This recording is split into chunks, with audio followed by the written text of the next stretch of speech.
some people had wanted to come and they couldn't come, and we'll probably just end up throwing it up on YouTube.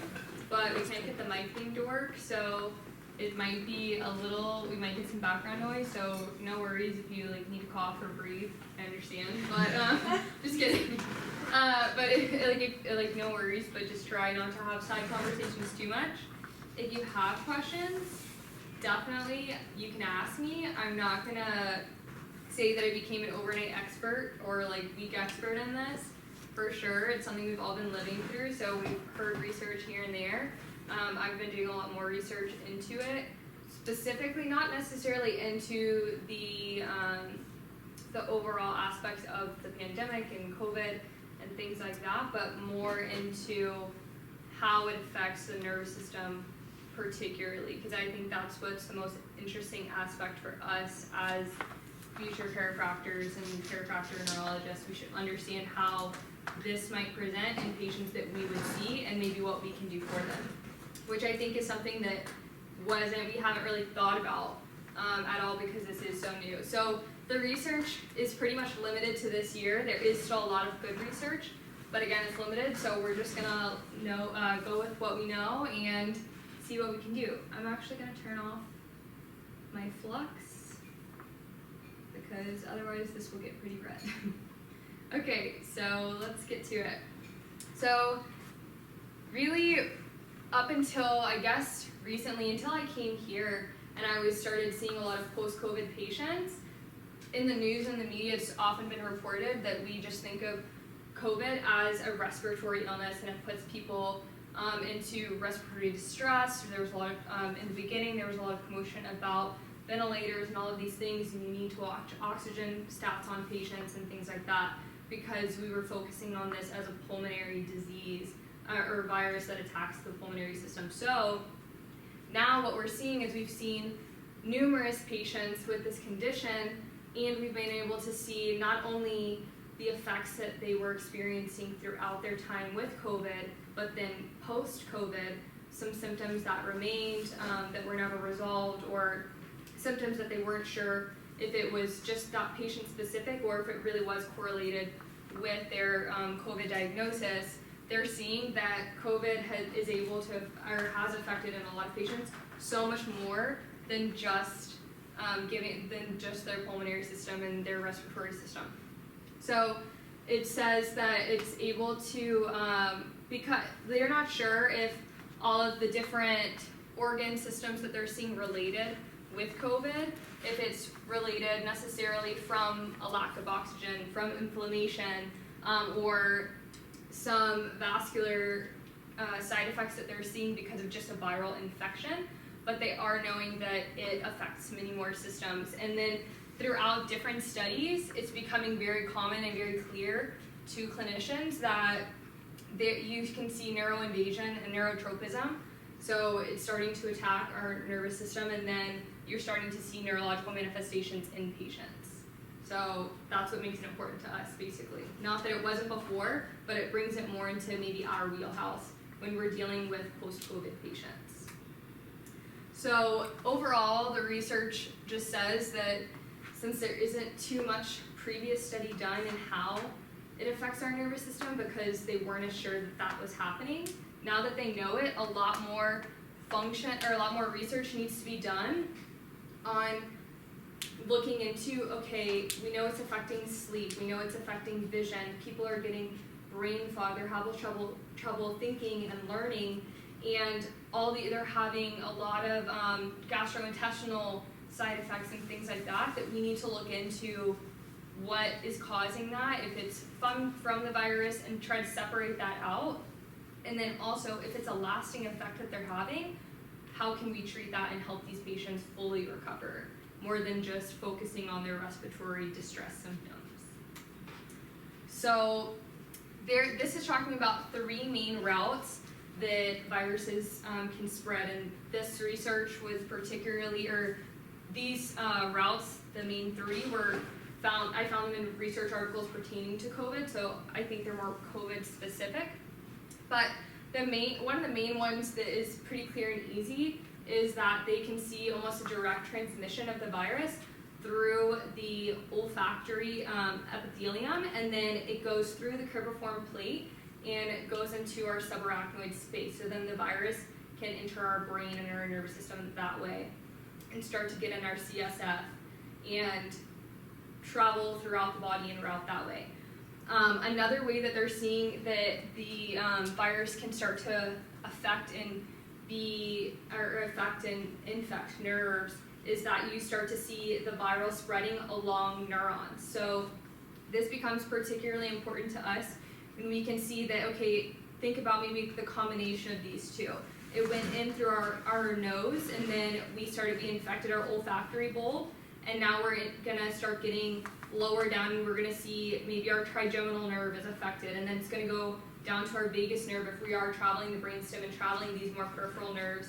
Maybe we can start to see how these gastrointestinal issues might be coming up. There's other reasons, we're going to talk a little bit later about gut dysbiosis from viruses too, but this could also be how the virus is traveling down to the gut. And of course it's going to depend on every patient, but these are just really common ways that we can see and understand how this is actually affecting our nervous system and how it makes sense that it would. Another route is through our blood and lymphatic system, and so just we see the spread of the virus throughout multiple systems and throughout our whole body because it's going through these systems that circulate everything, and that's their job is to do that. But when we start to get infection in these systems, it can cause multi-organ system like distress, and they're seeing that really commonly with COVID, especially patients that are immunocompromised.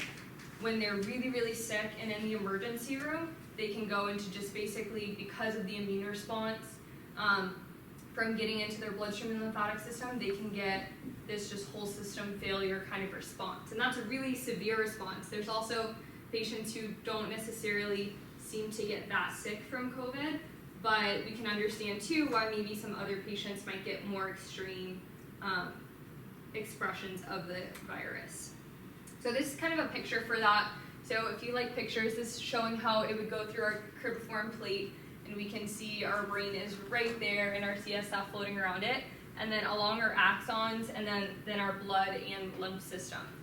And then I like this picture too because it also talks about cofactors that would possibly affect how much the virus is able to affect the patient. If they do get in and get transcribed through these different routes, then it also matters immune-mediated pathogenesis. So does the patient have an overreactive or underreactive immune system? And what are those implications? Are they gonna get this so-called cytokine storm that becomes really common to see in patients?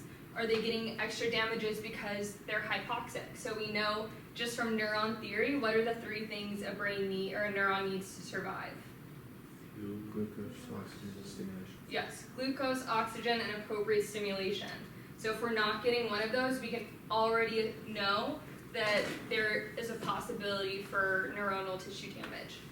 And then cardiovascular and metabolic comorbidities. So this is we're going to be looking at just comorbidities that accentuate the conditions of COVID or the symptoms of COVID for patients. So maybe if they have diabetes, we know that neuropathies and neurological complications is very common with patients with diabetes, and it's really a systemic condition.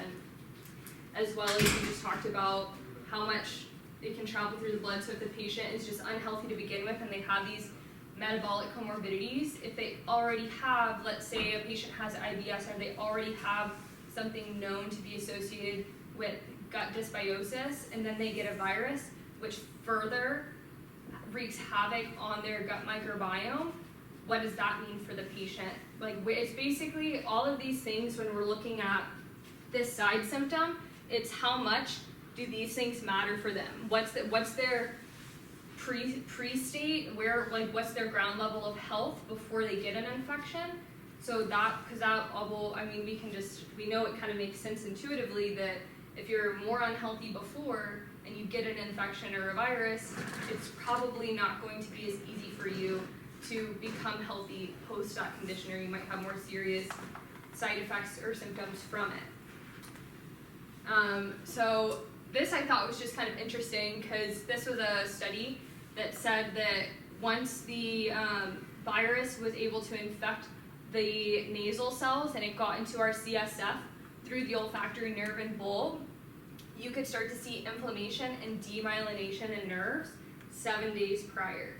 So that's the other thing that that made researchers unsure to begin with, or even clinicians that were seeing COVID firsthand, is when this disease was first happening, this virus was first happening, people weren't sure if the neurological symptoms were coming directly from COVID or coming from just from the inflammation and the other implications, or maybe it spread to these other regions. It was hard to tell which came first, but it can happen 7 days later.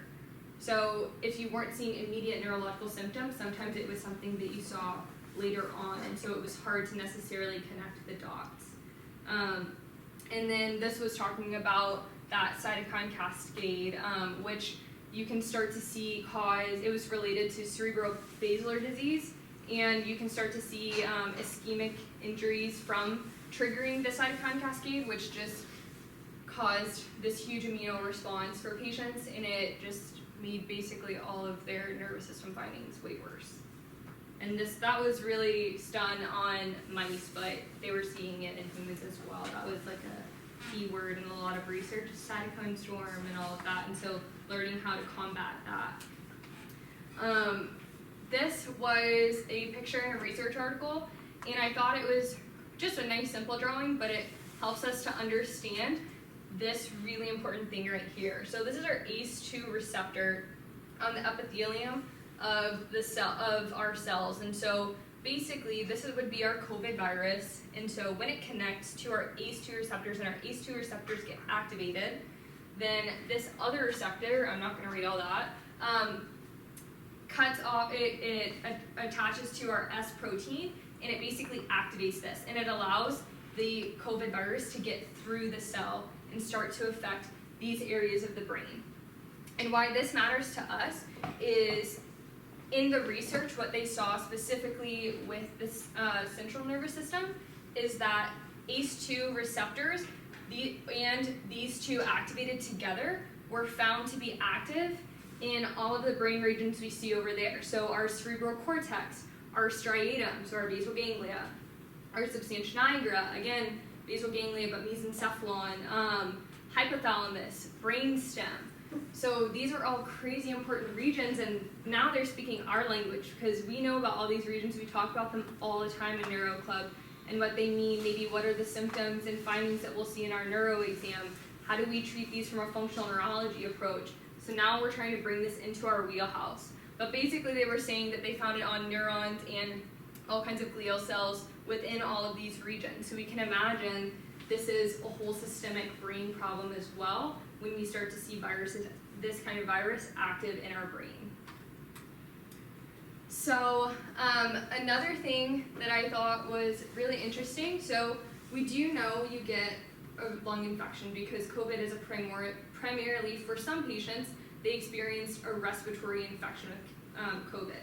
Not all patients had respiratory symptoms, but the majority did, and that's how we first started diagnosing the condition or having caution to go get tested or seeking medical attention came from those respiratory symptoms.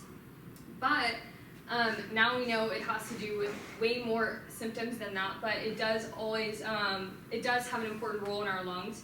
So something I thought that was interesting is those same ACE2 receptors that we talked about in the past slide were found to be activated in the alveolar epithelial cells, and the RNA was, so that was found in infected patients, and then also the intestinal epithelial cells in the small intestine also were found to have expressive ACE2 receptors.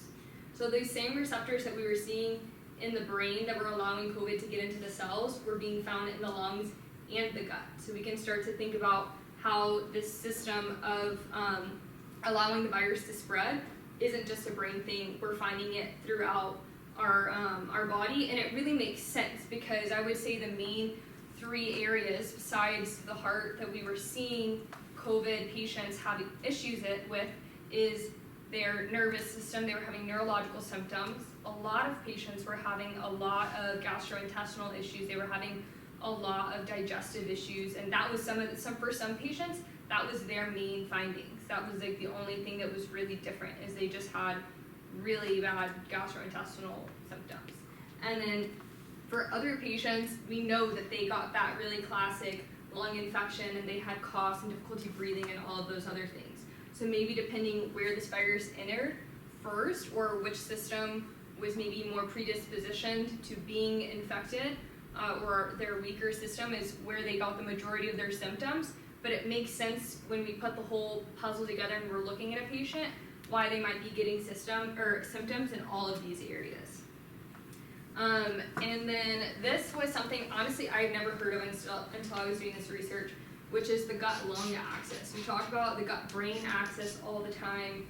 That's been a very popular thing in the past couple of years in the communication and the importance of our gut microbiome for our neurotransmitters and just our overall brain health and the connections between the two.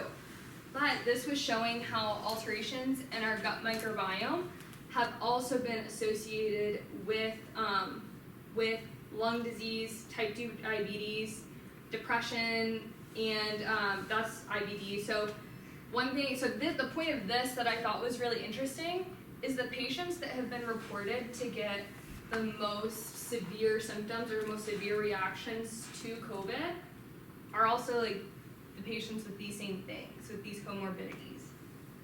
So maybe, I don't know which came first, the chicken or the egg, or but we know that our gut microbiome, no matter what, if we're talking about neurological symptoms or lung systems, or maybe if they already had dysbiosis because they had these symptoms, maybe that's a possible hypothesis to why these patients in particular were getting such severe symptoms of COVID or having such severe reactions. And then this is that gut-lung axis. So it was showing that our gut microbiome affect our pulmonary health through the talk between our microbiome and our lungs. And it's bidirectional, meaning it can go both ways. So if our lungs are unhealthy, it can cause gut dysbiosis. If our gut is unhealthy, it can start to cause lesions in our lungs as well. And there's so many different things that affect our gut microbiome, just our epigenetics, our environmental factors, diet, and all of that. And overall, our gut can help influence our immunity. So whether we have a really strong immune system or maybe a very weak immune system. And another just connection between the gut and COVID is that COVID has been more fatal in patients with immunodeficiency and older adults who typically have more gut dysbiosis or less diverse gut bacteria to begin with. They have an unhealthy population. And so this, take it for what it is. I thought this was really interesting. I had never known about this. Had you guys known about this? I never heard of it, so now you know. And we're going to talk about the vagus nerve, and it goes to both systems as well, so maybe that's the possible connection, and then all three. But I thought this was super interesting, and then these 2 points are really just explaining, and when I read them to me, I saw it as, wow, this makes so much sense as to why possibly these patients are having more fatal reactions and getting just more severe reactions in general, maybe why they're showing symptoms that healthy patients might not show. So I just thought that was interesting, wanted to share. So this is really important to understand for us in neurology because we don't necessarily always know, hold on, let me make this smaller, sorry, what an active viral infection looks like. We don't talk about it in, actually, here. Just make it one smaller, it should fit, sorry. So we don't actually talk about viruses a lot in relation to neurology, or at least it's not something we talked about, maybe except for a little bit in pathology, but it wasn't something I learned how to deal with commonly or learn how to identify or things like that. So overall, what you start to see is, okay, so let's say that the patient gets infected, they have an immunoresponse, and then now that immunoresponse makes it more easy for the virus to enter the brain because our blood-brain barrier has been altered.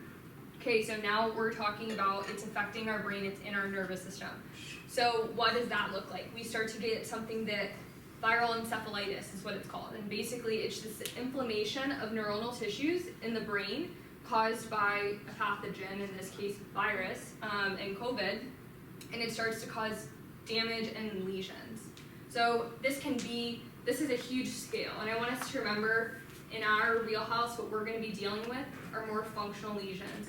There's hard lesions and functional lesions, and so we need to also make sure that if our patient is having severe symptoms of this, maybe it's not our place to treat them immediately, and we should definitely know when to refer out, or maybe after they've recovered mainly and they're still just having some residual effect of COVID, of this damage, that's when we can help rehab them, because that's what we are specifically really good at as functional neurologists. So basically this is just saying it's an autoimmune response, so the inflammation from the viral infection and the immune response to it causes the brain to swell, and this some of the symptoms that it can look like in patients would be a headache, a stiff neck, sensitivity to light, sound, movement disorders, mental confusion, and more seriously seizures. Some cognitive symptoms that our patients might come in with would be fatigue, confusion, disorientation, irritability, anxiety, memory loss, hallucinations, and cognitive impairment. So if I say those symptoms, what does that mean to you guys as functional neurologists or as chiropractors? Like, do those sound like symptoms that we treat or that patients might come in with? Because when I read that, I'm like, oh, okay, you're going to think like meningitis, all these things, but they sound, even just this, like light and sound sensitive. It's like functional neurologist, you're like, I got this, like midbrain, we're totally good, gonna go fix that. But it could be, especially when we're looking at post-COVID patients, you want to consider and maybe add, have you had COVID or something like that into a history when you're taking it nowadays? Because maybe it isn't, they hit their head, it totally can be, and it can be a culmination, but maybe that like concussion that they had could have been also exacerbated by maybe some post-COVID symptoms that they had. And it could be making their symptoms way worse and causing, basically it gives you an indication that they had previous dysfunction. It helps you understand more about where their baseline is and where it was.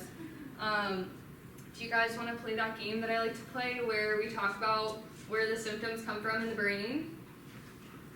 Sure. Yeah. Sure. Yay, cool. Because I think it's really good. The better we can get at that is just translating our symptoms and our patients' complaints to us into and relate them to functions in the brain. We'll be able to better understand them together and how to treat them.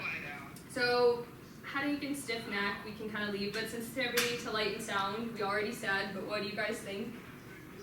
Midbrain. Midbrain. Okay, good job. Superior inferior colliculus. Movement disorders. That's an easy one. Yeah, that's possible. Movement disorders could be cerebellum, but classically, come on guys, think about like Huntington's disease. Yeah, basal ganglia. So when we say movement disorders, the book on the basal ganglia basically is Marsden's, and it's called Marsden's Book of Movement Disorders, I'm pretty sure. So like movement disorders, word association, you can pretty much bet that that's going to be talking about basal ganglia. Mental confusion. This is kind of a lot of things, but frontal, yeah, I would say frontal. And we see brain fog a lot. So fatigue, confusion, disorientation, those can again be multiple things. Anxiety, we talked about this. What do you guys think I'm going to say if we say anxiety? Amygdala? Can be. It's involved, there you go. Ganglia? Basal ganglia, yeah. So when you start to get that All of it. rumination of thoughts and things like that, or that disorder of thoughts, it can definitely be involved with that. Memory loss. Campus, temporal lobe. Okay, hippocampus, temporal, good job. And then cognitive impairment, that's too bland for us. So now let's just talk about COVID specific, what patients are coming in with, not just what a patient with viral encephalopathy, that's more or encephalitis. That's more broad. Now we're going to narrow it down to COVID patients, although they look similar. This was a quote from a case study that I found of a patient who had COVID, and I think it was just kind of like powerful. It's kind of silly, but it just shows you how these patients are feeling and how dramatic the changes from pre to post-COVID with just how they can think and process. And I'll read it. It says, "I joke, well, COVID has eaten my brain because I can't remember how to remember words, keep track of medication." She said, "My brain just feels like there's a fog." And I've seen not a million COVID patients, but I have talked to at least like 3 COVID patients just in my little interactions between school and here. And every single one of them, that's a huge complaint, is they just have incredible brain fog and they just feel like they can't think and they can't learn. And so that's like a super common symptom that these patients are experiencing. This was a quote from this study over here, but I was saying that patients come in with headaches, disturbed consciousness, and just brain dysfunction symptoms. Okay, that's not super specific. Now these are more specific. So headache, myalgia, these is saying they lose their sense of taste and smell, which is a very common symptom that we think of with COVID nowadays. Impaired consciousness, psychomotor agitation, it's going to be more like that anxiety and rumination kind of thing. And then encephalopathy. So I think it's interesting, a lot of these systems that we were seeing symptoms that we're seeing relate back to that original study that had talked about the different areas that we can find specifically viruses within those brain structures. Now we're starting to see functions of those brain structures impaired when patients are coming in and complaining. So how does this change our neuro exam? If we're dealing with a active viral infection or maybe a post-COVID patient where it's dormant and they no longer they have a negative COVID test and they're pretty much overall their symptoms, so you don't think the virus is active, versus if a patient is still having lasting effect and they still have an active virus going on in their system, your exam is going to be different.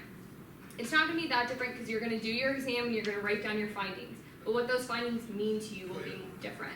So if you're dealing with an active viral infection, which is actually one of the patient cases that we're going to look at tonight, she had an active viral infection while we were treating her, and that just looked like she had completely different findings all the time.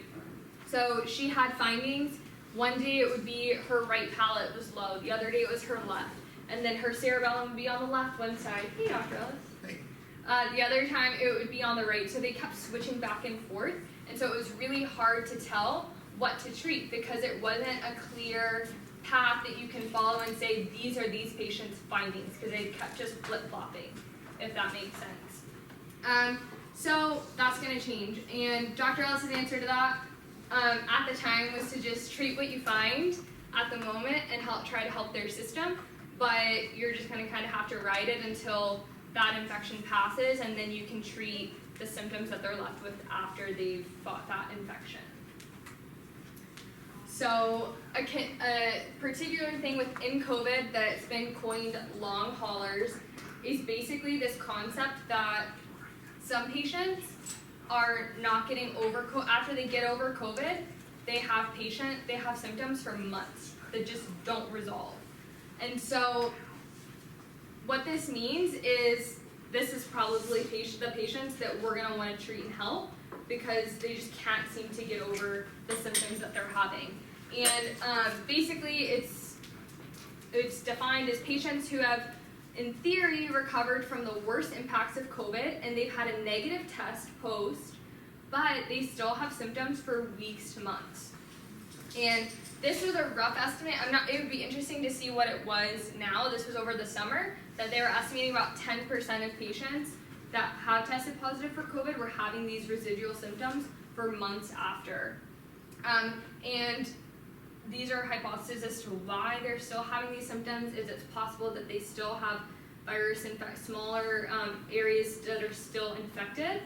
Or it could be that their immune system is just overreacting to the previous viral infection. So there's two different ways, but then that could also explain how our neuro exam changes. If they're still having some remains of it, then certain areas, if you're seeing flip-floppy neuro stuff all the time, you might think that they might possibly still have a residual amount of the virus left in their brain at the moment, and you're just going to do the best you can in your exam.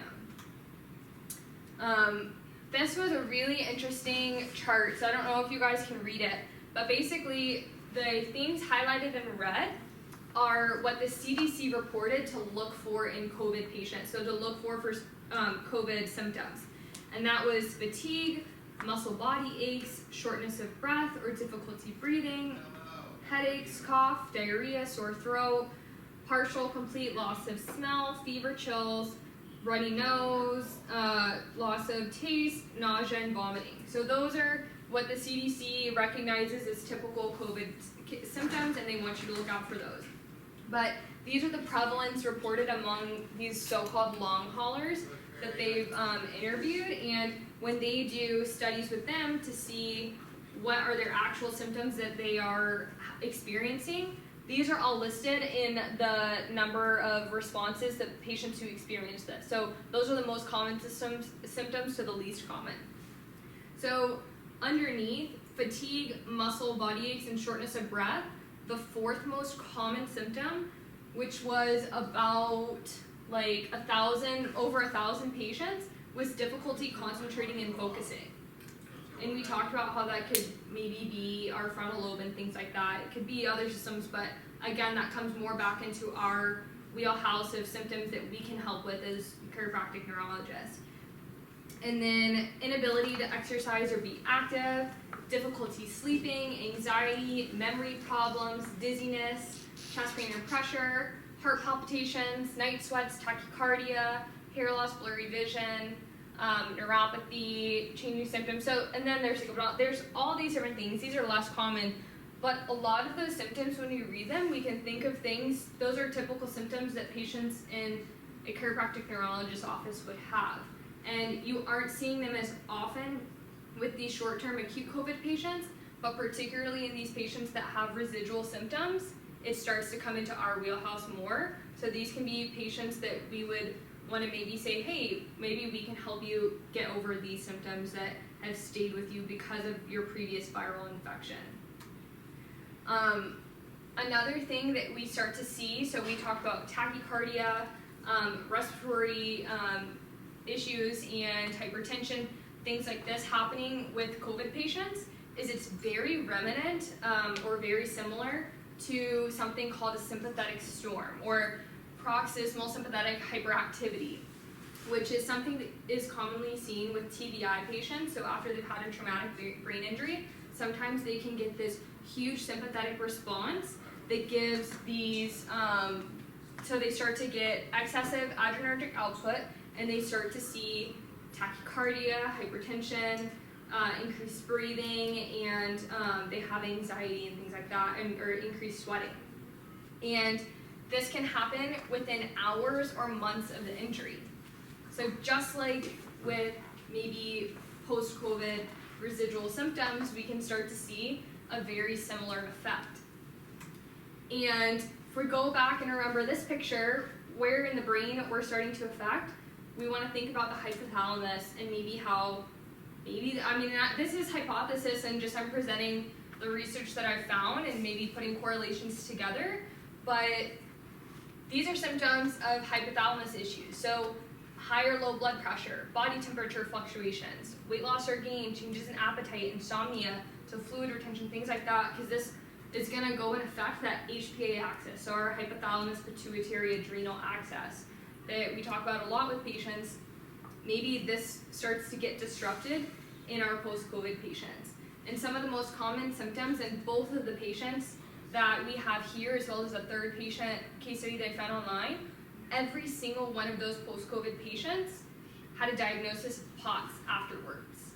2 of them had never had any symptoms similar to POTS or had any autonomic findings previously to COVID, but then one of them had POTS before, was extremely recovered. We worked with her all last summer and then this summer again, and she was doing so much better, lowered a lot of her medications, and then COVID put her right back to the beginning, which was crazy. So we start to see, these are also similar to POTS and things, but we can think of POTS, we're going to be maybe more vestibular, more brainstem, and things like that.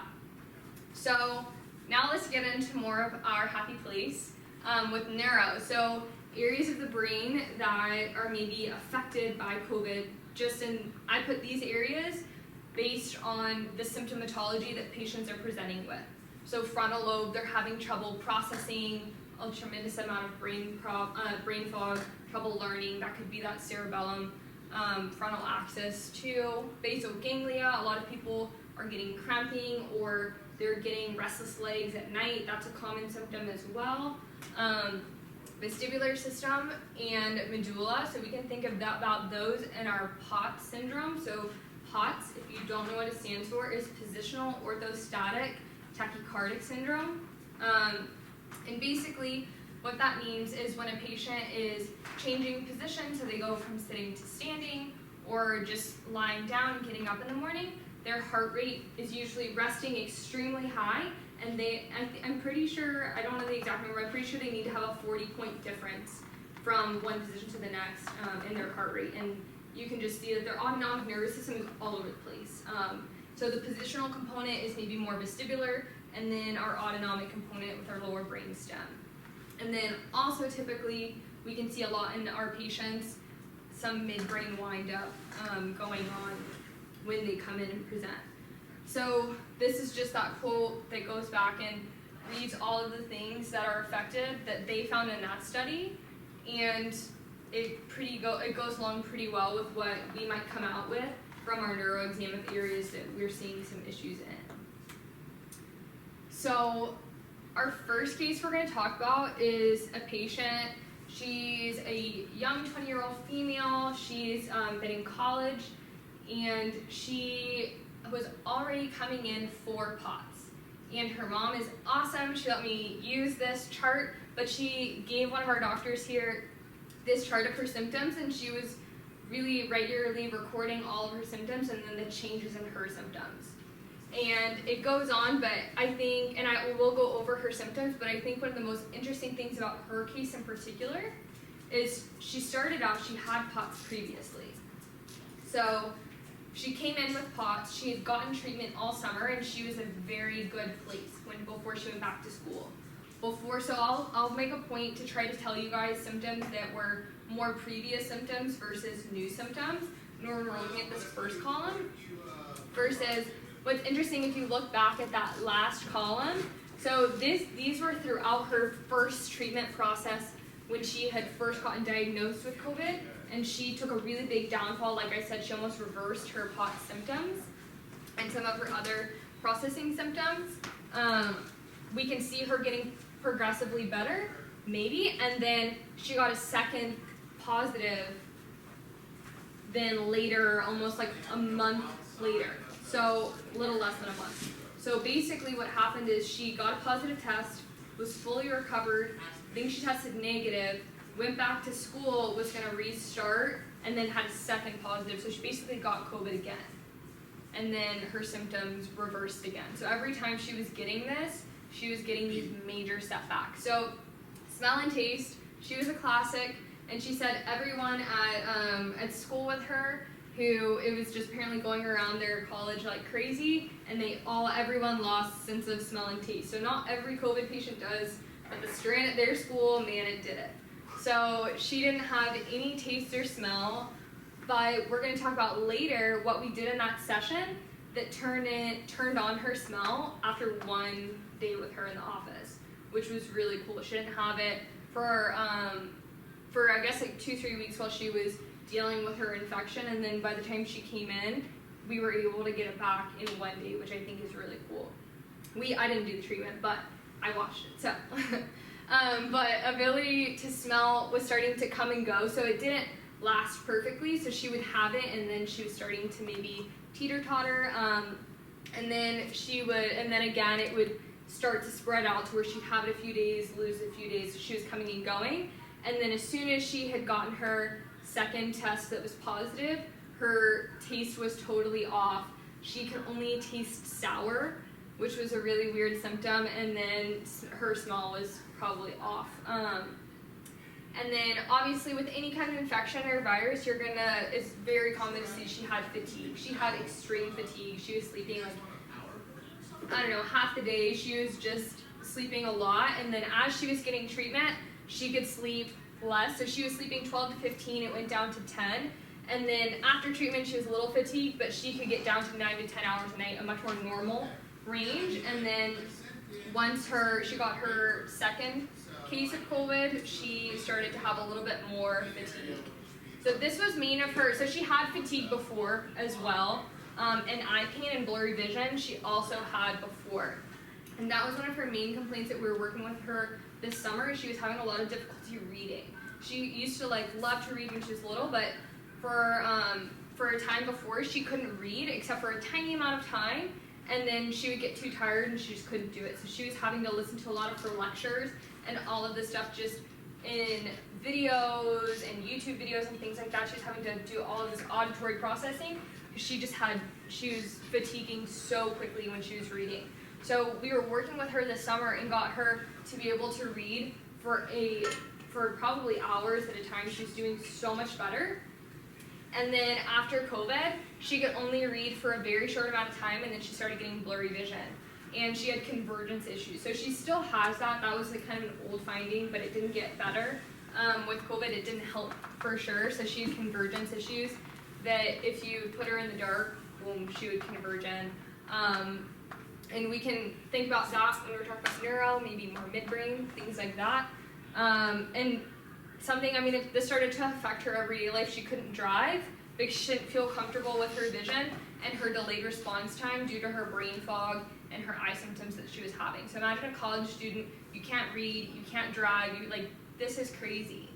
That she was getting these things. So she was getting treated, and she would get a little bit better driving. She could think better and see better, and she could drive for an hour and 50 minutes, and then she would get smoke in front of her eyes. So basically, she was just fatiguing out. She was getting a lot of symptoms. Now she could read for her homework, but her brain was still tired if she did homework for 3 hours. And then if she got fatigued, she slept.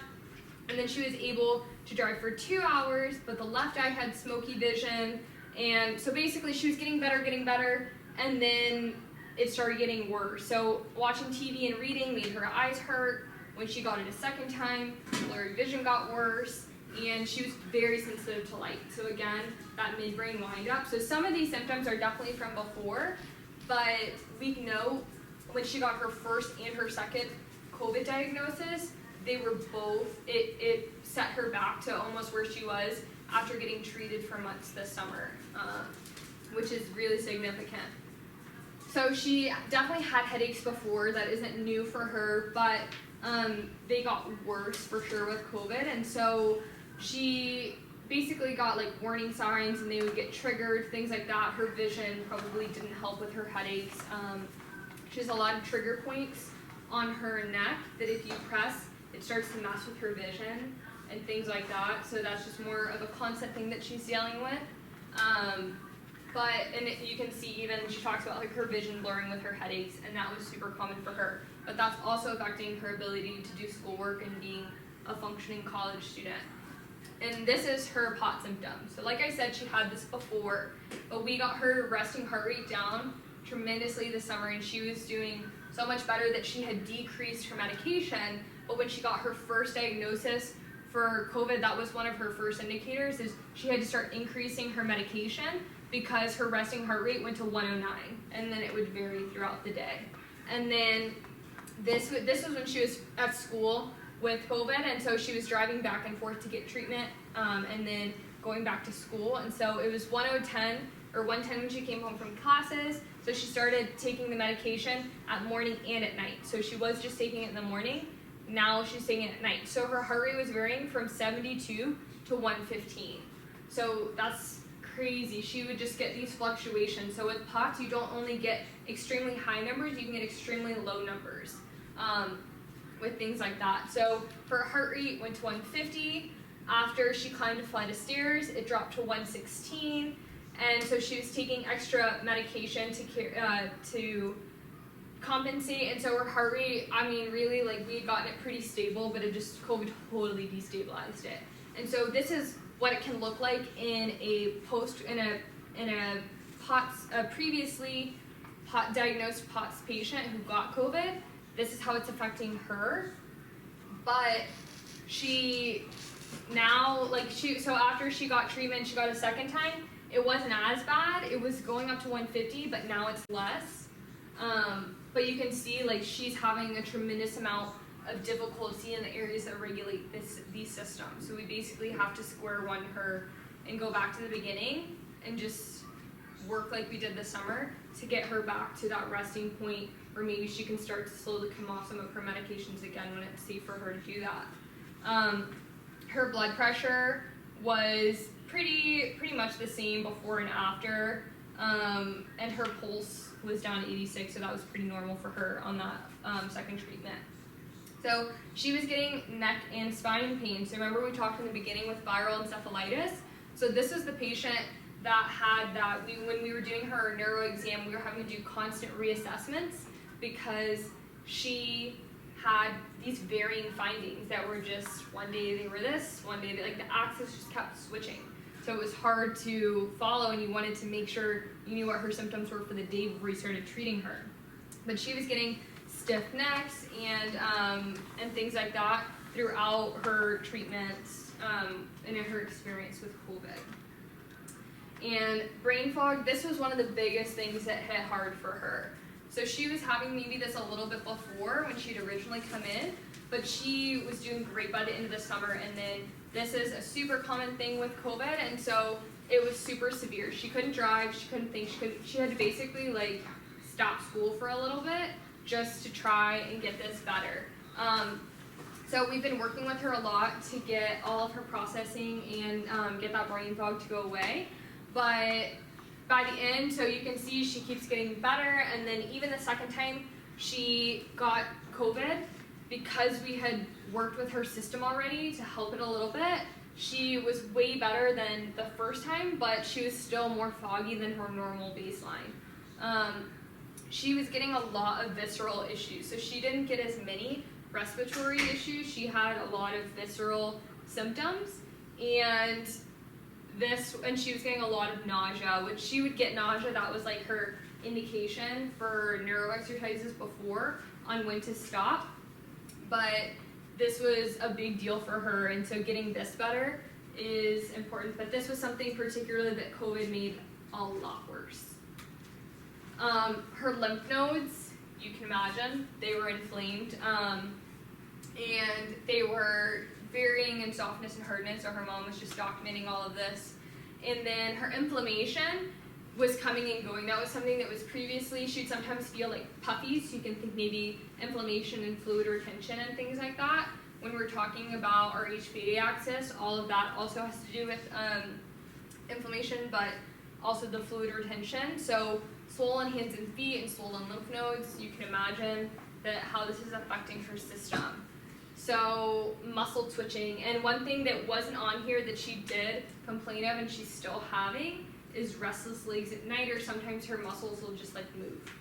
And when we think of that, we usually think of what, guys? Basal ganglia. Yep.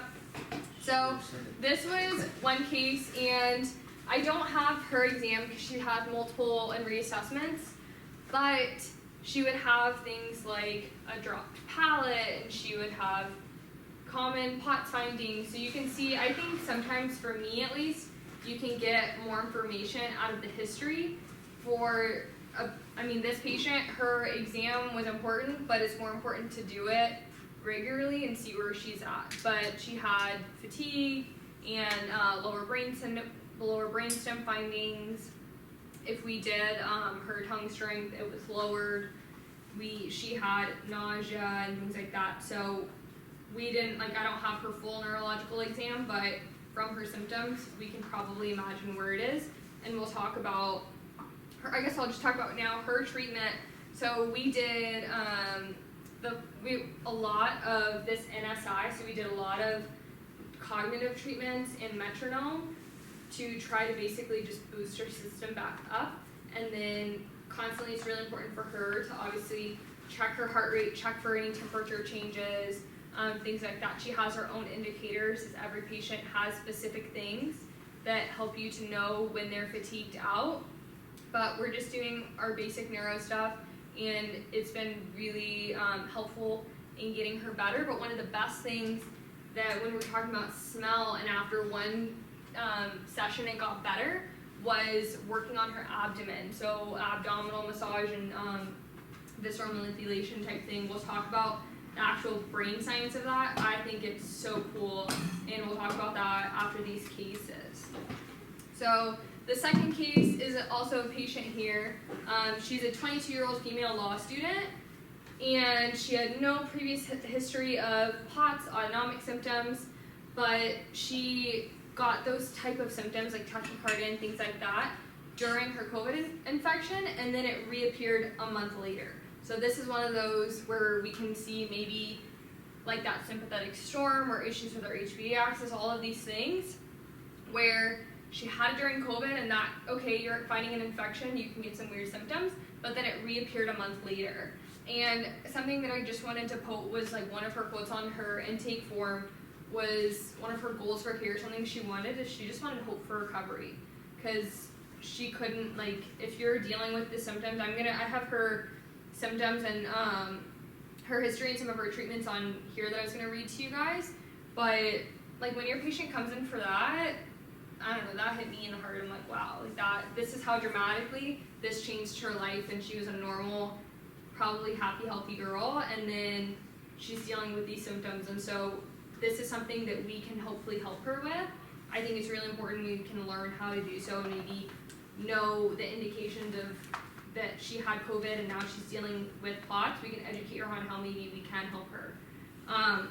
So her symptoms are anxiety, she has shooting pain in the head, she has a history of asthma and ADHD, she's dizzy, lightheaded, she's fainting, nausea, she's weak and has fatigue, she has insomnia and an increased heart rate, she's got tachycardia,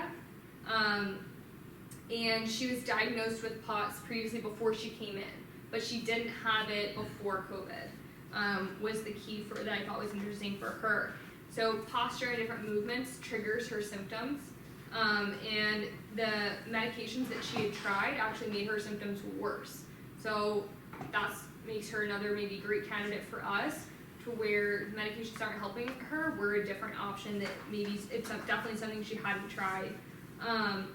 She's experiencing a lack of motivation, emotional instability, depression, anxiety, she has rumination.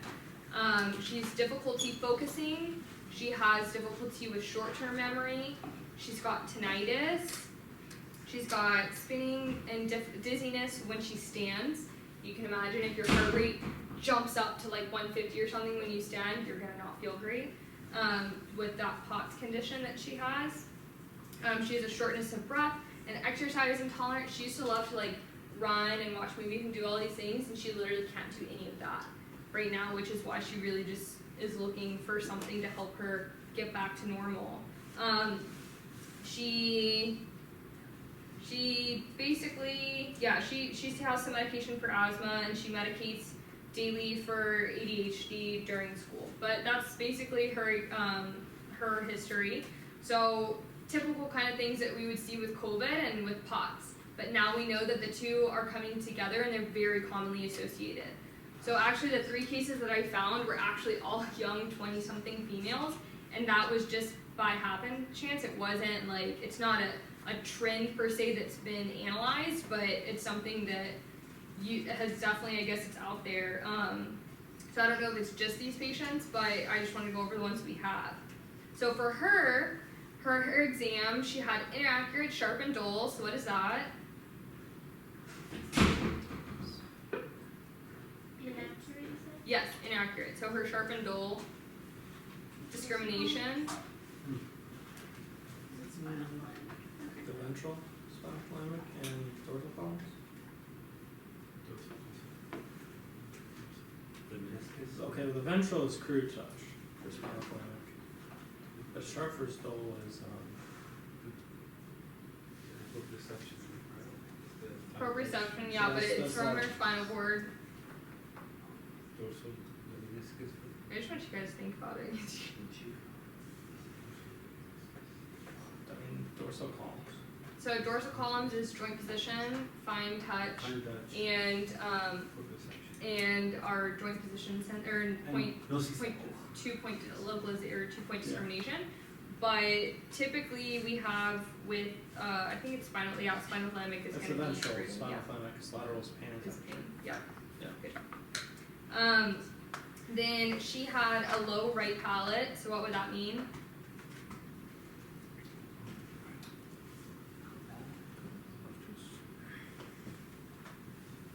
Prove it. Low right palate. Yes. You got a low right brainstem. Okay, good job. Right brainstem. She had a low right pincer. Decreased low right pincer. Left cerebellum. Left frontal. Frontal. Okay. She had decreased DDK on the right. Or her she DDK Cerebral. on the right. Okay. And then her Romberg, she went back and right. Dorsals. Okay, so she's got a pretty clear, easy pathway.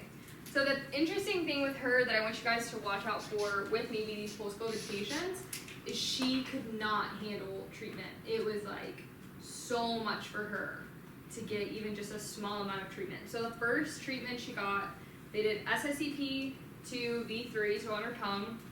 They did seated clapping metronome, so it was seated to try to even make it a little less stimulus, and then they just did some seated gaze stave and just horizontal and vertical pursuits. And she was tanked. When she came in the next visit, she was like, oh my gosh, I was tanked. And then her second visit, they did the same thing, but they took out the metronome. And she was still super tanked. Her third visit, all they did was visceral work to try to get her better, and it was still way too much for her. So then Dr. Ellis came and helped, and they put her in the hyperbaric chamber for an hour, hyperbaric oxygen chamber.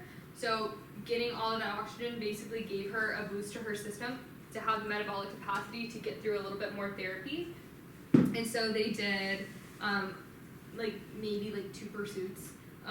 They did maybe an abdominal massage for 10 minutes. But and then they did that. They barely did anything, and it was still too much. It was better, but they didn't really get to do anything. So it's great. It didn't super tank her, but they also didn't get to do anything.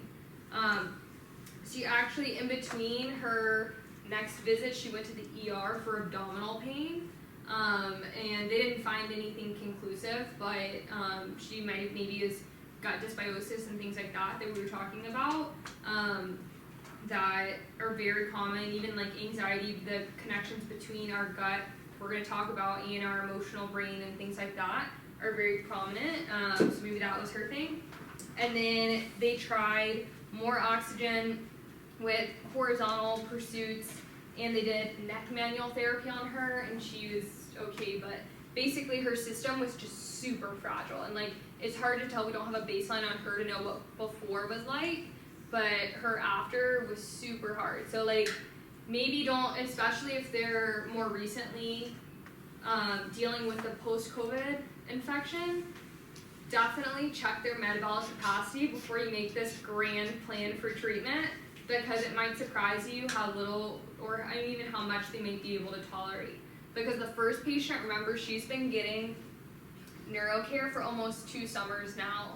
So her system, even though it definitely took a huge hard setback, it was easier to reset her because she had been working with on her nervous system for so long. So for maybe a normal person, it could be harder to reset. This was another case I just found, and I thought it was interesting. It was saying as case numbers grow, neurological symptoms are being reported with increased frequency, including those of autonomic dysfunction. And so again, this is a patient that had no symptoms of autonomics before, and then she got POTS afterwards. She reported to the ER. And she's a 26-year-old nurse. And so this was really sad to see. And then I think the saddest part of the article to me was at the time of this report, so August 28th, 2020, this is super recent. At the time, she's 5.5 months out, and she still has not returned to work because her symptoms are so bad. guys, that's really, really sad. And I think it's so important for us to learn how, with Funk Neuro, we can treat POTS. We could do that like a whole different night. I know Rope's talked about it in the past, but this is why what we do matters, because this is a normal, young, healthy girl that was previously, she was a nurse and working all the time, had no crazy symptoms, and now she has been able to work for over 6 months now, probably, because she isn't able to get better. But we know we've had a lot of patient cases, I've seen over here at least, that have worked with POTS patients and been able to get them significantly better to where they're functioning and able to start to lower their medication doses and things like that if that's something that they're on. So this is important, and what we do matters because people can't help them.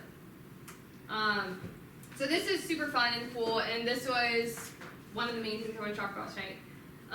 So this is how abdominal work could turn on smell. So we're going to look at the connection between the abdomen and smell, maybe areas that have to do with smell. So let's go through this. Okay, so visceral sensory inputs carried by the vagus nerve with cell bodies in the vagus nerve ganglia terminate in the nucleus tractus solitarius and then pass to the parabrachial nucleus and periaqueductal gray and thalamus. Information is relayed from the thalamus, periaqueductal gray, and parabrachial nucleus to the hypothalamus, amygdala, anterior cingulate cortex, and insula, the latter being the primary site of viscerosensory cortical representation.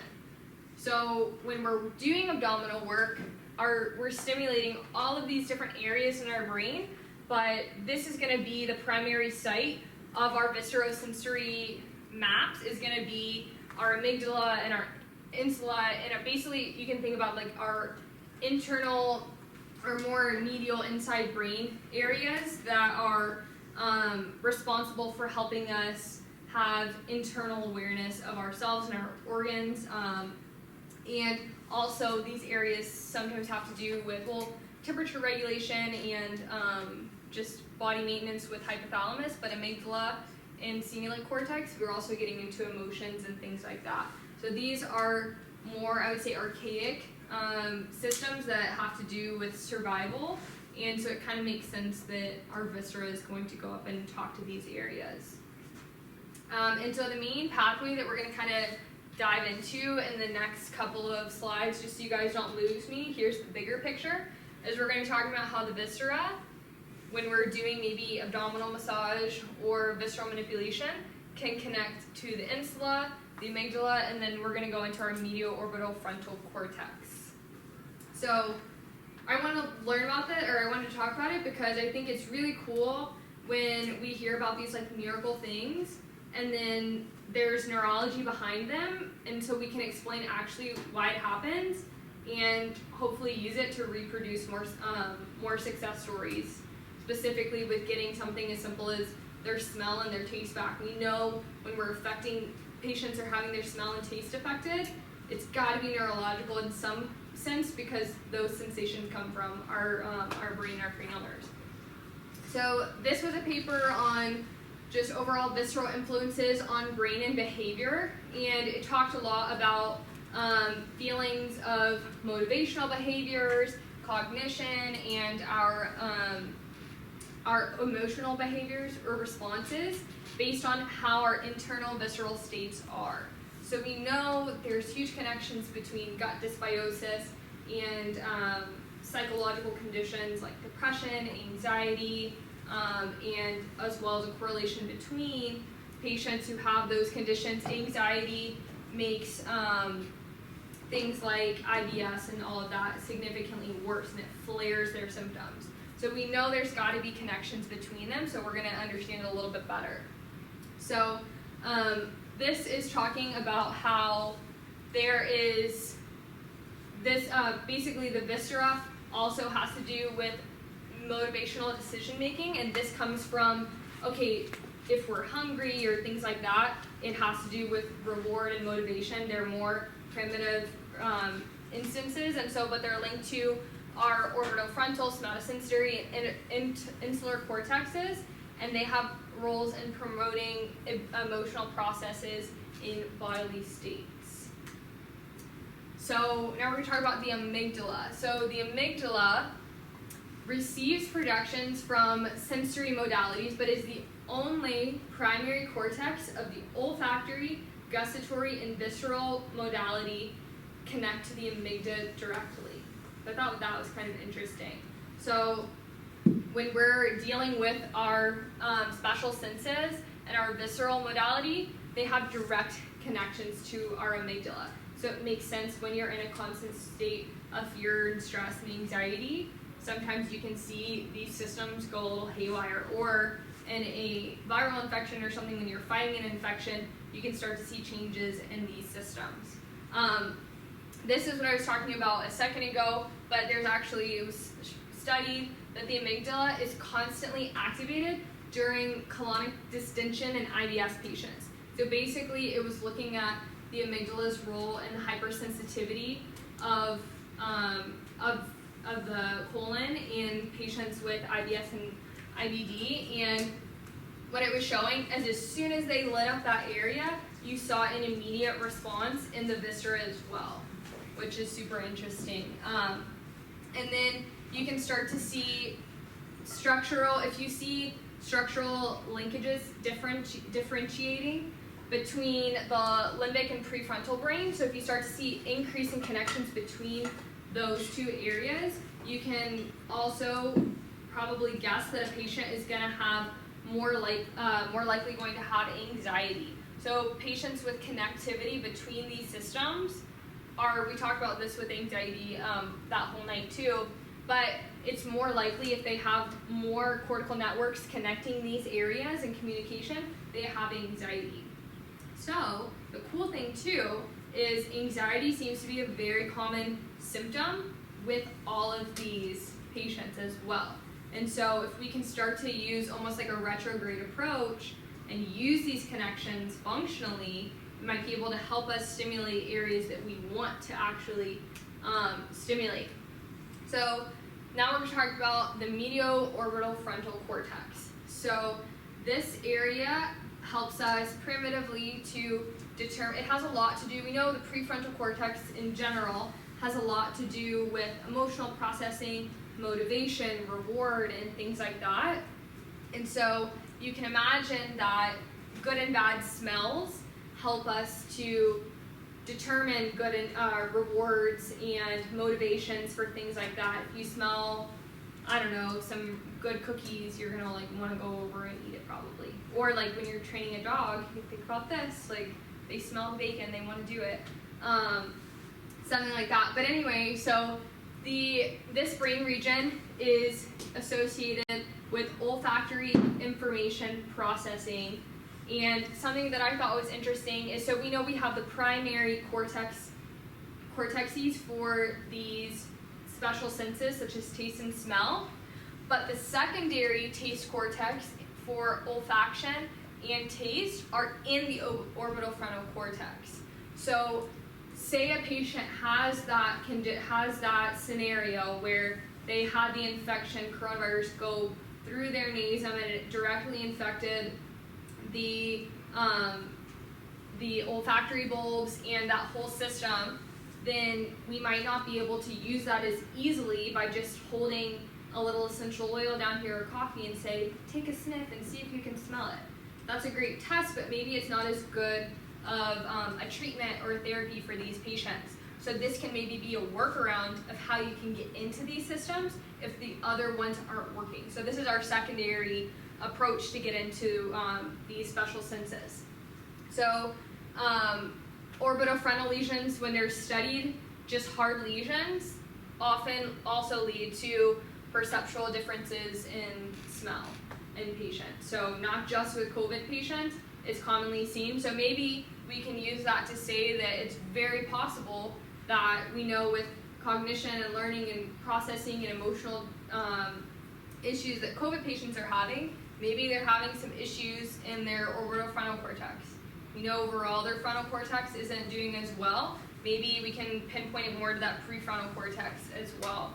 And this I just thought was interesting it said that lesion studies have shown that right hemisphere has a dominance for olfactory perception. So if you want to use that therapeutically, thought it was a cool tidbit. So these were just basically the two studies that I mainly looked at, and this was looking at the amygdala in odor with lesions on the orbitofrontal cortex and the connections between the two, and then also just the orbitofrontal cortex and olfactory. This is a picture showing the pathways and making it a little bit easier. There's another picture next that might help you if this one isn't for you, but we're gonna go over it anyway. So we have our orbitofrontal cortex on this bottom side of the brain. And remember, if we imagine a picture of the ventral side of our brain, the underside of our brain, we have our olfactory bulbs sitting, remember they're not in our brainstem, they kind of sit on top. And so we can sometimes think of them, we know there's association between smell and the temporal lobe, but also we can see it with frontal lobe deterioration. We start to talk about loss of smell perception and memory and frontal cognition conditions when we look at neurodegenerative diseases like Parkinson's and Alzheimer's.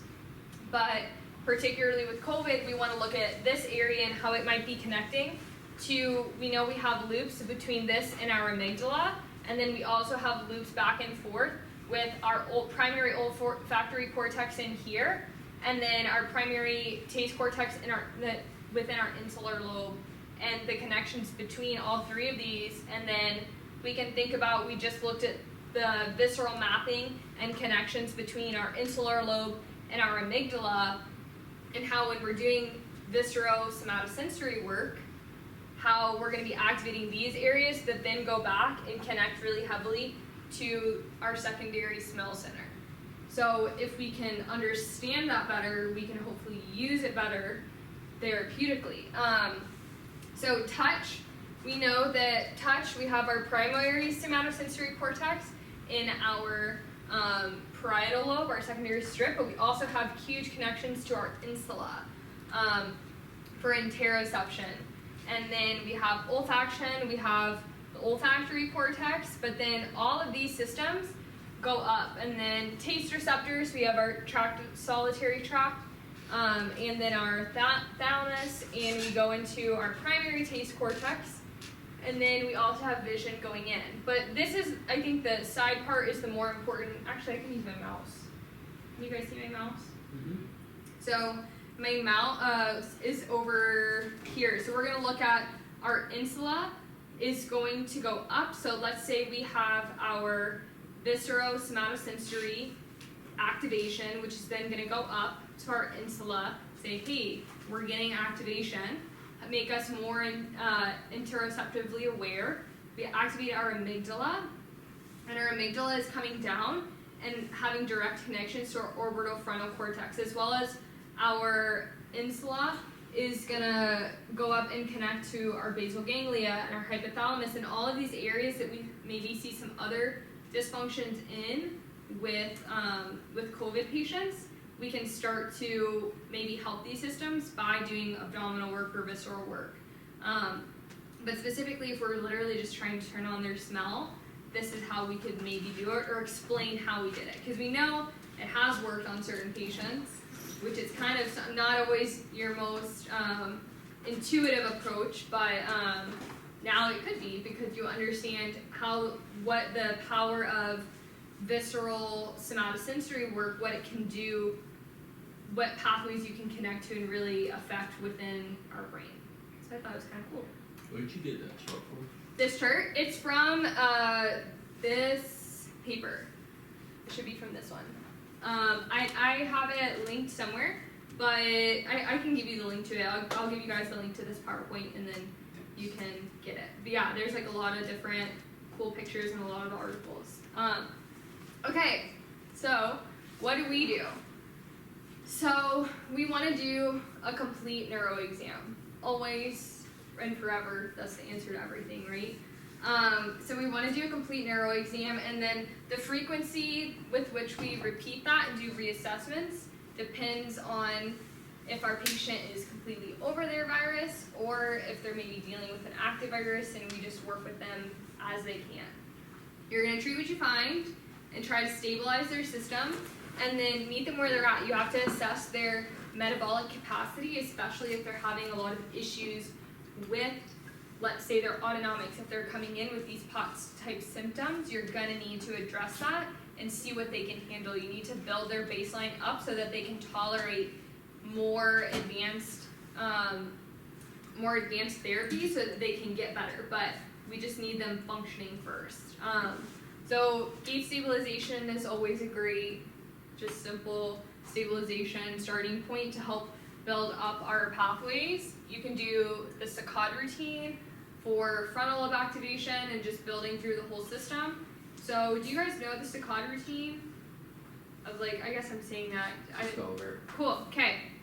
So there's like a succession with which you can build saccades, and it's a process that you build through with your patient. So the first one is just going to be your normal saccades, look at the finger that I flick. Okay, once they can do that really well, then you have them do anti-saccades. Look with just your eyes to the one that I flick, or look away from the one that I flick. Okay, so you're doing your normal anti-saccades. I feel like we all know those two. So then from there, what you can do is, okay, now I want you to look with your nose and your eyes to the one that I flick. Boom, boom. So eyes and nose together, and then you can do eyes and nose away from the target that I flick. So eyes and nose anti-saccades. And then you can go into, okay, now I want you to look with your eyes to the target that I flick, and the nose goes away. So now you're gonna look and turn your nose away. Look, turn your nose away. And then you can build the system further by going, okay, now I want you to look with put your nose towards the one I flick and your eyes away from the one that I flick. So you're doing an anti-saccade with your eyes, but your nose goes towards the one that it flicked. Does that make sense? Mm-hmm. And that's just a really good progression that I've seen a lot just shadowing here, is getting patients to help build through that progression, and you can get further along with them than just always doing plain old saccades or anti-saccades. Is building the whole systems together, because you're getting the OR pathways, you're just building the whole system up. And then of course, like NSI, we have reactive and memory saccades, so there's a lot of saccadic exercises on the NSI that you guys could use if you're trying to build up that frontal lobe in our cortical areas, if they're having even temporal things. And with word processing, specifically with our patient that was having trouble reading, we did NSI with her. We did this thing called tachystoscope. Do you guys know what that is? So I wish I had it on, I would show it to you guys. But basically, so a number of words will pop up on the screen, and you can choose the difficulty and the length of the sequence. So imagine it says cat, dog, bird, horse, or like, but they're random words. And then basically they're going to show on the screen for a short period of time, and they have to read them. Usually we like them to read from left to right. And then the words disappear. So and then the words reappear in a scrambled order. And they have to click them in the order that they appeared. Or more commonly, what we do with patients to make it harder is we'll have them reverse the order. So think about patients with dyslexia, trouble reading, things like that. This can be like a good exercise targeted just to that specific symptom, is then they'll have to read it still from left to right, remember the order and flip it in their head, and then choose them in reverse order. And if your patient is having a lot of trouble with that, what you can do is have them start out by reading the words aloud, and usually reading them aloud will help them to remember them and process them. But eventually you want to get to the point where they can do large sequences, reverse them, and do it all in their head and get it right. So that's something that is really good. Geo boards. NSI has a lot of great just cognitive little exercises to help boost our brain up, which is obviously going to be really good to get that top-down control to help regulate these systems and help with the learning and the processing speeds and the brain fog that a lot of these patients are going to come in with.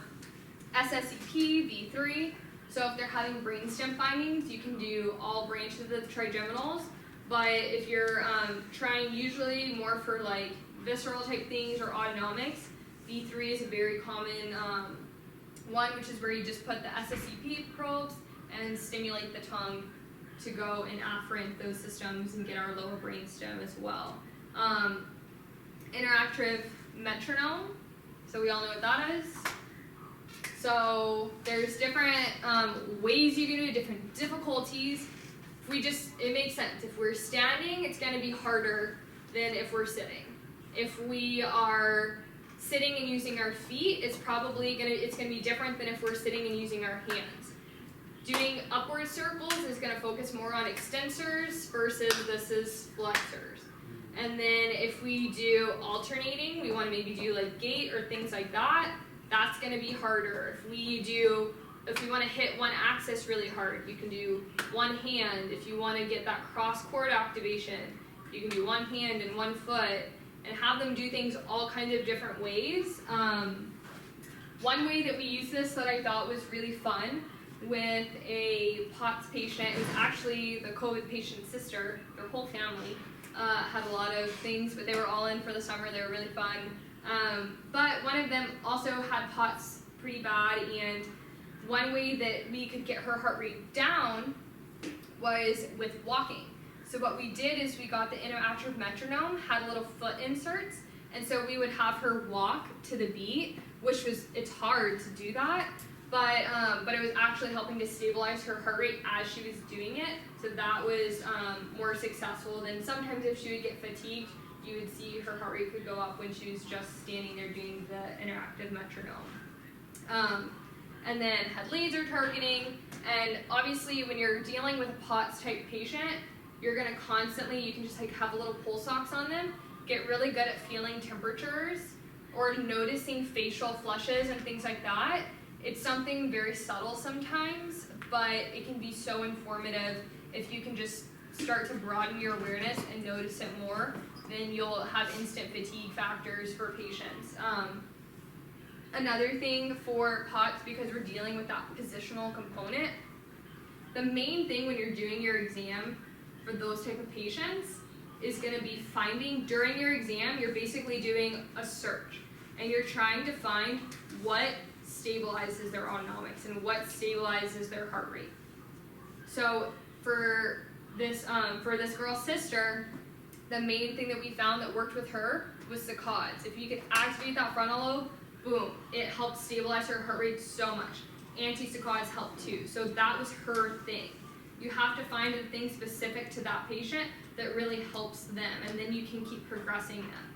So sometimes, depending on the severity of their condition, you can get an elevating table and just put them at different levels and work through the difficult areas by basically building their system using exercises that help them become stronger through the areas that are difficult, that make their autonomics jump like crazy. And you want to be careful because you are dealing with autonomics, so give breaks when they need it, but working through those areas in positions, because that is the nature of their condition, will really help you to overcome that instability that they have. And another one that's really common is back there we have a tilt table, so that helps you with positions this way, not just up and down and things like that. So those are my advice, at least on neuro approaches. Do you guys have any more ideas of things like that? For all the symptoms that we talked about of things that could help patients, this is definitely not like the complete list. It's just some things I thought of or that I've seen work as well. What do we think about cranials? Cranials? Yeah. I think they're great. Personally, I haven't used them too much. I wouldn't say that I'm super knowledgeable about them, but I've seen them used a lot here, and I know they work really well. So I know particularly with the one patient that her mom wrote out the whole thing, you feel pulses like all over her neck and her head and things like that. When you're holding, she has a lot of points like that I think for her, like that's definitely a good thing. And a lot of patients have headaches and things like that it could help. But if you want to elaborate on what you know. Well, I mean, follow the muscle test, just see where it takes you. But yeah, I don't know. You can get some B3 stim by doing cranials, or I don't know if we talk about TMJ or not. But yeah, I don't know. Just another window, I guess.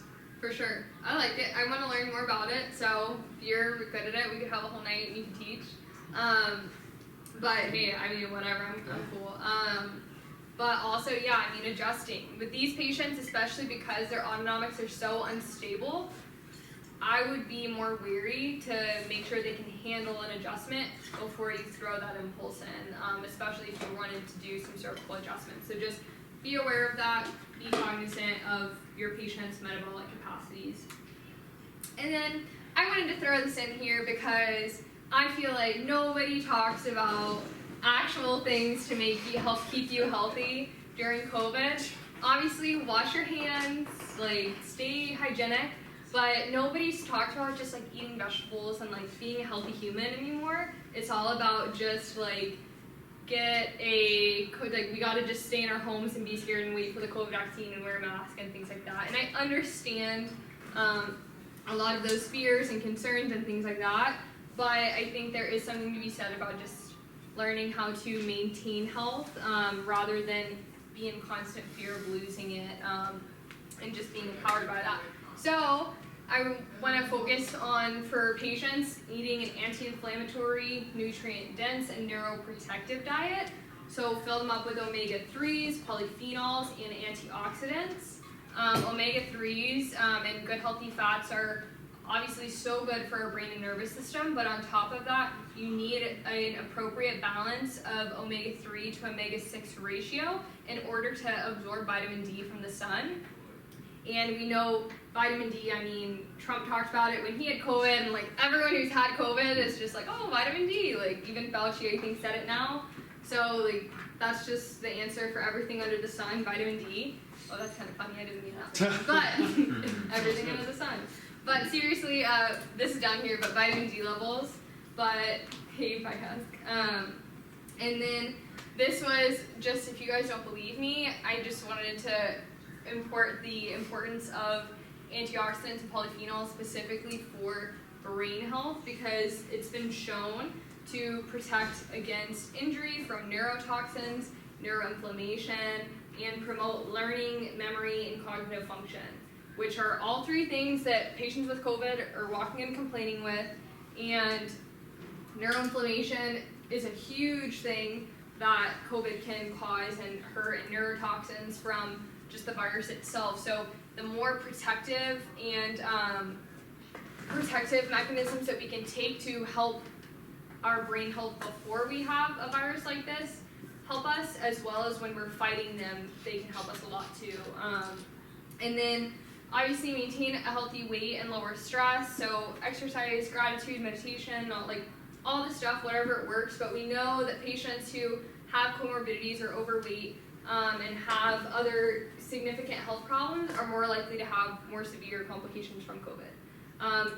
Maintain a healthy circadian rhythm, which means getting morning light, trying to eat at the same time about every day, not eating between meals, turning off the lights or wearing blue blockers, or having low, not LED lights and low blue light emitting lights at night. I like candles and infrareds and stuff, but if you want, you can use glasses, you can use phone filters, you can use all kinds of things, because I know this seems to be hard, especially when it's getting dark at like 5 or 6 o'clock now.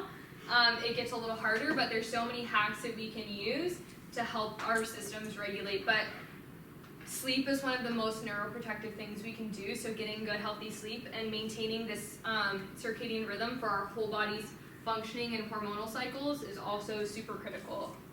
And then obviously optimize nervous system health by seeing Chiro Neuro.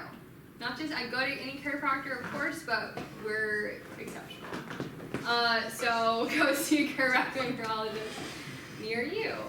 Anyway, but those are my suggestions, and that's my presentation.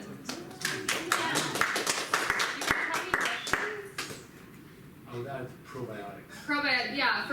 So that's more specific. I didn't want to put that because probiotics versus prebiotics and all of that should be patient specific. I think that's huge, especially if you suspect that your patient has gut dysbiosis. Go ahead, they need the stool analysis, like get the whole thing. And then it's so patient specific that I didn't want to, it's like, I don't want to, these are general recommendations, but I totally agree with you, because that's a huge thing to address if your patient isn't getting better. Or maybe they had a pre-existing condition where they probably have some gut dysbiosis, and then they get this. it's just until you fix that, they're probably gonna have just symptoms that are residual for a while. Anything else?